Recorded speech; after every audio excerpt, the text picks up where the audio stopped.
to you nice and early just before I start training with a tip Tuesday. So today not today actually, but I've got a whole new schedule, so I've just figured out that Tuesdays and Thursdays are actually way better to go live for you. Mondays and Wednesdays have just got a little bit chaotic, and I don't want to be that guy that falls through and can't commit to what I've said I can commit to.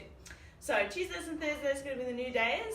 As far as sort of Motivational Monday will sort of become Tip Tuesday, and Wonder Wednesday will become Try Thursday.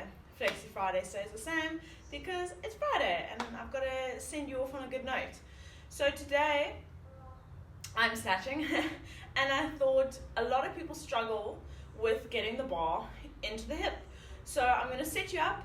I'm going to see how we can get the bar into the hip correctly, and then how can we get it away from the hip and then back to the hip correctly, because I feel like a lot of people struggle with these things.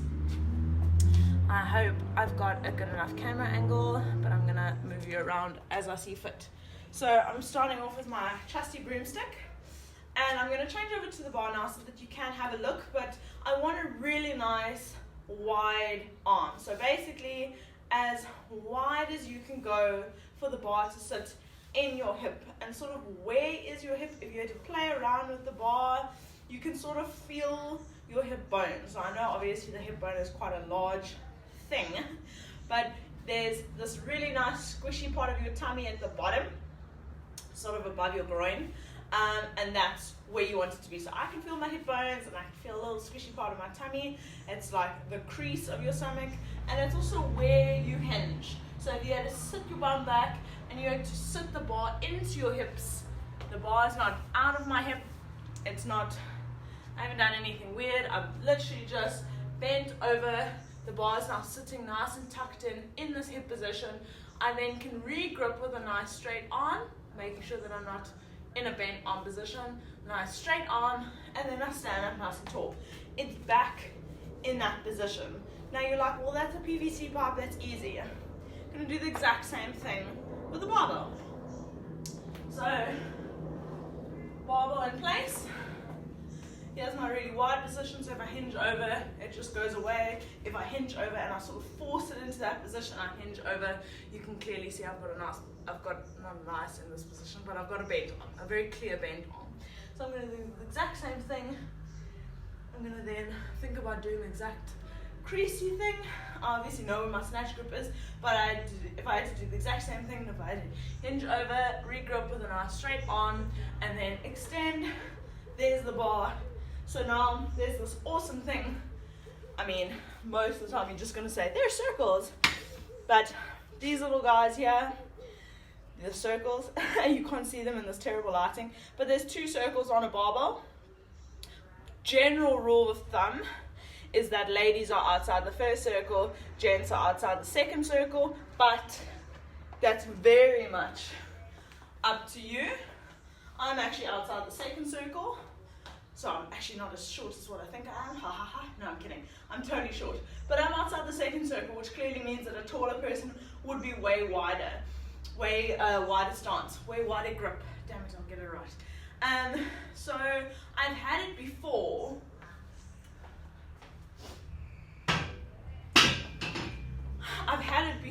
Where someone's actually so tall that their hands can't go any wider, like they are literally at the end of the barbell and their arms are still slightly bent. Unfortunately, that is the unluck of the draw. Unless your box or your gym is super cool and they've got even extra length barbells, which most of the time that is definitely not the case. You're just gonna unfortunately have to play around with that a little bit, but keep that really nice grip, and then you're gonna have to compensate with a slightly bent arm slightly. But that is very much not normally the case. I don't come across of that many people that are that tall that actually have that issue. So now we want to talk about, we've gotten the bar into what is known as this high hang position. So if I'm standing tall, I'm completely straight, knees on bend, arms on bend, nothing's going on. This is my high hang position. This is the last part that the bar meets contact with you before you obviously start pulling and then do your snatch or do your clean or whatever this case may be. So this is my high hang snatch position. Give me 2 seconds. I hear something cooking.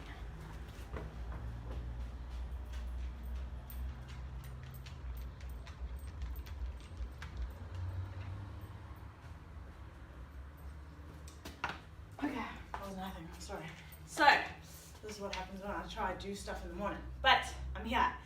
So now we want to think about, so now the biggest issue that I see, and we're just going to go to the hang today. I'll continue this another time so that I don't make this video too long. But the biggest flaw that I see from here is that then people want to have more of an extension of the knee to try and get out of the hip. So I say, hey guys, get to the hang, and everyone basically squats. So what happens is that I'm still behind the bar. I'm actually just using a lot of quads to sit in that position, which is very uncomfortable, and it's not a strong position. How many times do we bend over to pick things up and we go, oh my god, like, it doesn't happen. How do you bend things over, guys? You pick it up, you hinge, you get over your knees. So, what do we need to do here? We need to do the exact same thing. I want to think about sticking my butt back. I get over the bar, so suddenly my shoulders are way forward. Bar is here, shoulders are here. So I wish I could draw myself a little arrow, but forward of the bar, behind the bar, forward of the bar, behind the bar. If you need to do that a couple of times to realize, oh, I need to get over the bar, I need to get forward of the bar, you can do that. So we get over the bar, and the bar slides down to our knees. I'm still over the bar, my shoulders are still over in front of the bar, and then I want to think about getting my hips and the bar to meet together in the middle. So I don't just yank it into my hips, and I don't want to just thrust my hips forward, because especially with momentum, that bar is just going to shoot forward. I want the bar to go up. So I want nice activation in the lats, so that I can bring the bar in close, because remember, there's going to be weight later, that's going to be heavy, it's going to want to be out here, you're going to need to pull it in here, and then I want to meet the bar and the hips together to then think about this up position. So just remember that, that's where I'm going to call it today, guys. I'll go way more in depth a little bit later into the next video. You want to get over the bar, you want to think about this position, this bowing position. How would you normally pick things up? I stick my butt back and I pick things up. So think deadlift, think hinge, don't think squat when you want to get the bar out of your hip and then back into your hip. It's thinking about going hips back, bar slide. I'll go through everything else in the next video, but nice contact in the quads, nice contact in the lats to keep the bar nice and close. Hips and bar meet together in the middle. I'm not just slamming the one into the other. Have an awesome day, guys. Please comment, let me know what you think about this video, and I'm looking forward to the next one. Bye.